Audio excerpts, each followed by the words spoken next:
Hey there, welcome back to another video. This time around, it is a review of the 1989 horror comedy Beverly Hills Vamp.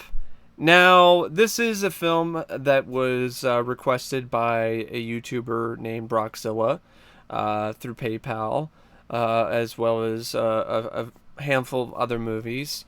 And I don't really have anything against Brock for requesting this. He happened to enjoy this movie and wanted to hear my thoughts on it, and that's why we're here. Different strokes for different folks. I mean, you're talking to the guy who likes Howard the Duck. I can watch a Megaforce in the 1990 Captain America movie without cringing too much. Although the 1990 Captain America movie, though, I honestly can cringe a good amount at that. But Megaforce, I enjoy, despite how bad it is. So I'm one of the I'm not necessarily one to talk when it comes to liking bad movies, because hell, I mean, I like some bad movies too. I'm pretty sure there are people watching this video that also like some movies that are pretty bad. They enjoy them despite their shortcomings, but I'm not one of them when it comes to this movie. I thought this film was a rank and rancid horror comedy. I thought it was honestly pretty horrible. Uh, I don't know what it is with these Beverly Hills horror comedies, but they are all trash. Beverly Hills Body Snatchers, Beverly Hills Vamp. Like, leave Beverly Hills to Axel Foley. Like, it's just, and even then you could have some a shitty movie like Beverly Hills Cop 3. But still, I mean, it's just one of those things that's like, other than Beverly Hills Cop, Beverly Hills Cop 2, and maybe Down and Out in Beverly Hills, most films that I've seen that have Beverly Hills in the title have been garbage. Oh, another one, Taking of Beverly Hills. That's another gem. This film was so lame. I honestly would have rather watched Troop Beverly Hills, the Girl Scout movie with Shelley Long. I believe it's Shelley Long. Yeah, Shelley Long. I would have rather watched that twice than watch Beverly Hills Vamp again. This is one of those movies that was dead on arrival to me. First off, it's got no budget. Second, it's directed by Fred Olen Ray. Third, it stars Eddie Deezen. He's your main hero. He's your main lead in the cast. I can't stand this guy as an actor. His voice is like a million white hot needles in my eardrums. I remember him doing voiceover work, I believe, in Dexter's Lab. I think he played like Dexter's nemesis. Was it Mandark or something? He was annoying then, and it was just the annoyingness is turned up to 11 here because he's just got so much screen time. I mean, Eddie Deezen to me, he's more annoying than a whole gaggle of Gilbert Gottfrieds. I mean, I could deal with like a bunch of Gilbert Gottfrieds over one Eddie Deezen, because Gilbert Gottfried actually is funny. He has some genuine talent when it comes to his line delivery. He can actually be a funny comedian. Has some decent ability in that particular regard. Eddie Deezen's a bad actor, a bad comedian, and he's also not the kind of actor you really want to spend that much time looking at either.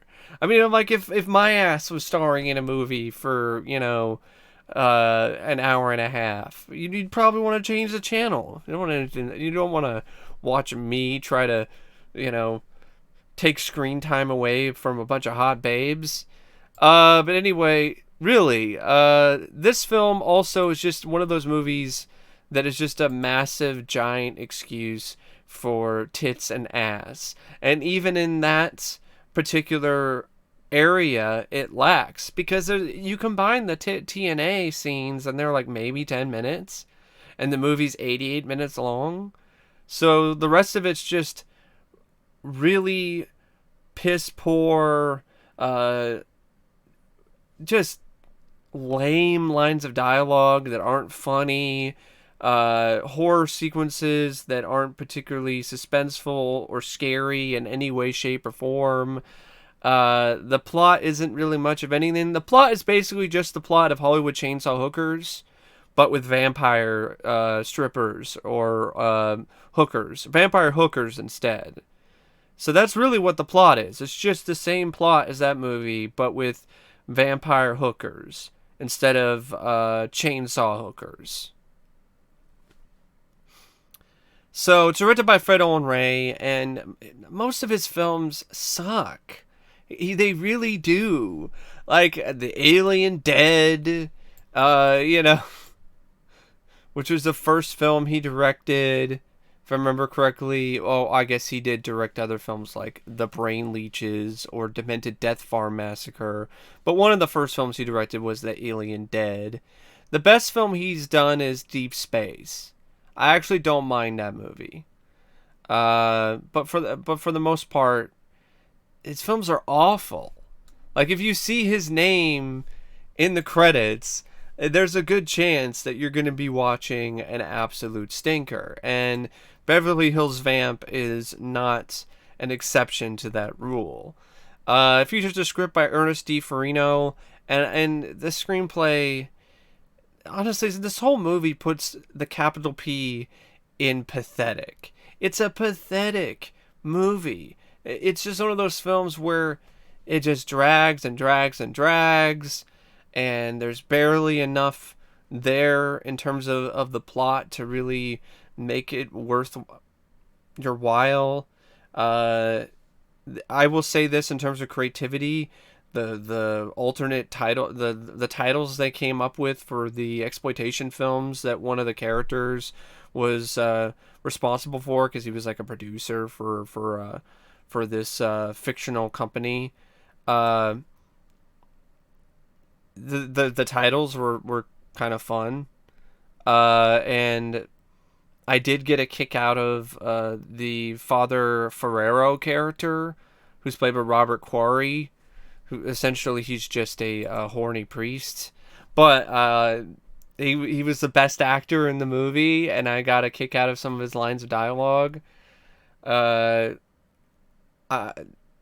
I mean, other than the bodacious looking babes, which, to be honest, I can get that kind of enjoyment for free or without any of the filler on a porn site. But anyway, you have the bodacious babes like Michelle Bauer.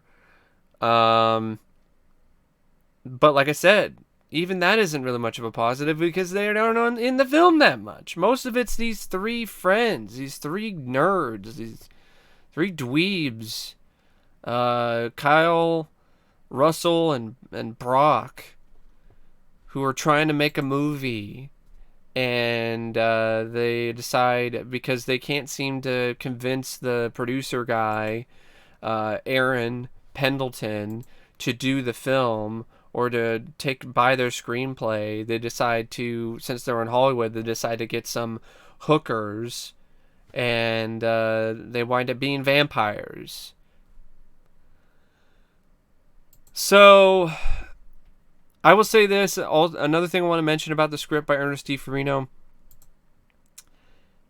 There's some really just questionable, like, strange decisions. Like, for instance, half the vampires get defeated by crucifixes getting shoved in between their tits. Yeah, for some reason, I guess because these vampires are hookers and they're women, you can just put crucifixes in between their breasts, and then they'll like smoke and then turn into a light show you would see on an episode of Buck Rogers in the 25th century. Like, really, they explode into a bunch of light, and you hear like laser noises. It sounds like they're aliens. It sounds like something you would hear in a sci-fi movie, not a vampire film. I didn't know that vampires faded away into light, a bunch of bright lights and made laser noises when they died. But for all I know, they could be alien vampire hookers. That's never really explained that that's the case, though. And I know it seems like it's kind of a minor thing. In a lot of ways it is, but it's one of the most memorable things about the movie is how some of these vampires are dispatched. Other ones are just dispatched the normal way, but they all fade away into a light show and make laser noises. So, one vampire chick, she gets a stake through the heart chest. Another vampire who is one of the friends, Russell, he gets stabbed with an umbrella. And then the lead vampire, who was actually played by Britt Ekland, who you might recognize her name, uh, because she was in, I believe she was in other vampire films. Um, at one point in her career, she was in Wicker Man. I'm thinking, part of me is thinking that she was in, yeah, she was in Asylum, the anthology film. Yeah, she was in The Man with the Golden Gun. Yeah, that's probably what I remember her the most from is Asylum. She was in that and The Man with the Golden Gun. So she's in this as the vampire queen. And she gets dispatched with holy water. And that's where you get the majority of the film's very sparse makeup effects. Is when the scene shows her face for a little bit when she gets hit with the holy water, and there's a little bit of some burn makeup on. So yeah, I mean, the script is really not much of anything. It really does a bad job making these characters anything other than one-dimensional and paper thin and cardboard. It also does. I mean, you can do a film like this that's campy, that's corny, that isn't taking itself seriously, has a bit of sex appeal, and you can make it good. But this just wasn't one of those films for me. Uh, a film that really did handle the campy aspect to me better with a low budget is My Mom's a Werewolf. I think Susan Blakely was the lead in that. That one I can enjoy. I think John Saxon was in that as well as the villain. And I remember not minding that one. I thought it was kind of a fun, goofy, campy movie for what it was. This could have had some potential to be like that, but there's too much dialogue. There's just too much sequences that just drag their feet. It's one of those movies where like you get halfway through and you just want to put a stake through its heart to put it out of its misery, and then by the time it gets to its climax, you're just left with Eddie Deezen as your hero, saying lines of dialogue that are just the epitome of cringe and just I'm trying to think of the right word other than pathetic, but it really is the best way to put it. Like the epitome, like I said, it puts the capital P in pathetic. And you see scenes like where, okay, he's being seduced by this vampire hooker. It's just like, is that a stake in your pocket? Or are you just happy to see me? And then he goes, it's a stake! And then stabs her with the stake, and then gives the most unenthusiastic, worst line delivery of the quote die bitch you will ever see. It's just, it's a stake, die bitch. It's just like, and I was like, you're not supposed to take it seriously. I get it, but I'm sorry. If your lead, your action hero, even in your softcore porn horror comedy, is Eddie fucking Deezen, you're fucked with no lube. So the only other character I could kind of tolerate is this uber macho producer, Aaron Pendleton. But he looks like he's gonna have a chance to do something in the climax, but he chickens out, and that leaves us with Eddie Deezen. And there's one scene where I guess he gets the vampire hooker to stop trying to seduce him by wearing underwear, boxer shorts that have a cross on them. But because the costume designer or the budget, didn't know what they were doing, or because the budget was so low, it doesn't even look like a cross. So I'm like, is it still effective if it's not a cross? It looks like a plus sign.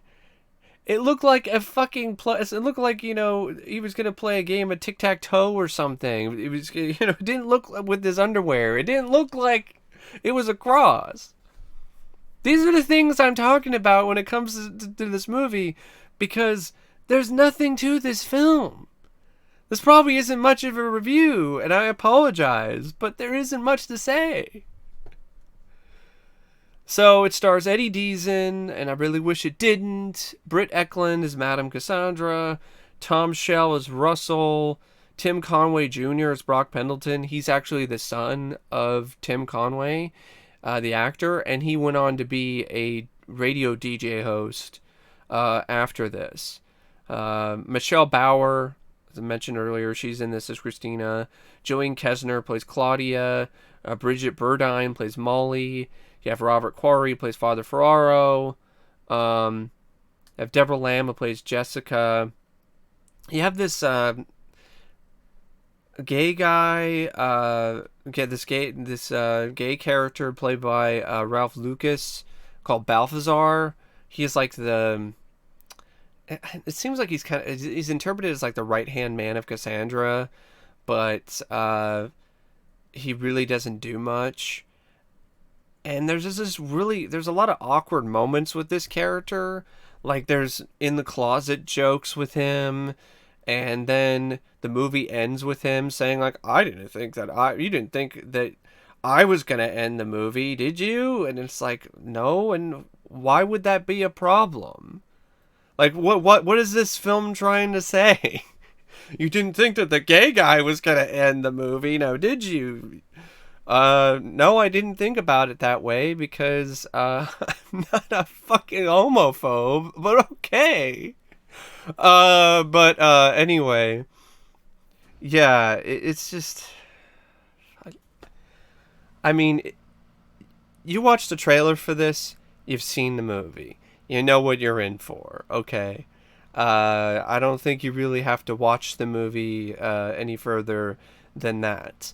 This is one of those movies, I don't believe it's available it is available on streaming, I think, on some places, and I don't think it's on DVD officially, and I don't really think it should be. This is one of those movies that, to me personally, can be buried on VHS and have a stake shoved through its heart and get decapitated and then lit on fire. So it doesn't live on to terrorize the living any longer. But yeah, I don't really know what else to say about Beverly Hills Vamp, except I really thought this movie sucked. I did not care for this film.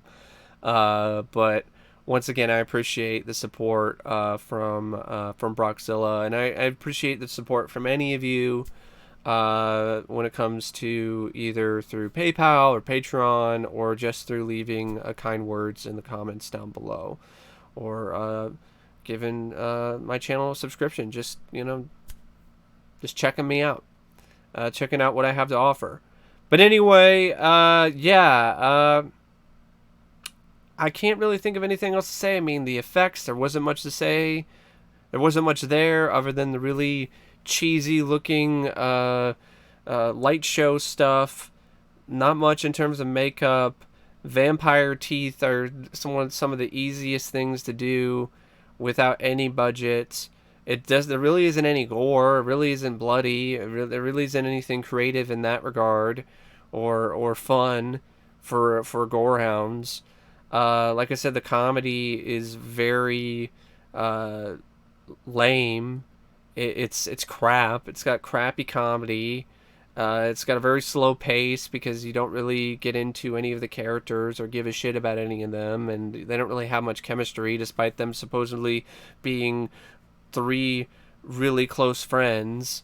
And there doesn't really seem like there's much of a threat either when it comes to the vampire hookers or any of the, vampires in the movie. I mean, technical aspects, I mean, like the cinematography, the editing, pretty awful, pretty bad because it's a no budget type of movie. It definitely looks like a film that was shot for like $10. And the score by Chuck Carino, I know he's done some decent scores, but this was just very forgettable. Honestly, like the majority of the movie. I saw this like a few days ago and I forgot about the majority of it already. Because it's really that kind of film that just goes in your eye, goes in your ears, and then goes out your butt later, and then you flush it down the toilet, and you don't think about it again, except for the lingering smell that it kind of wafts out, emanates from your bathroom every now and then, or comes to mind when you smell something rank or rancid. It really reminds you, oh, I remember this particular aroma. This reminds me of Beverly Hills Vamp. But anyway, thanks for watching my rants, and as always, I'll see you later. See ya.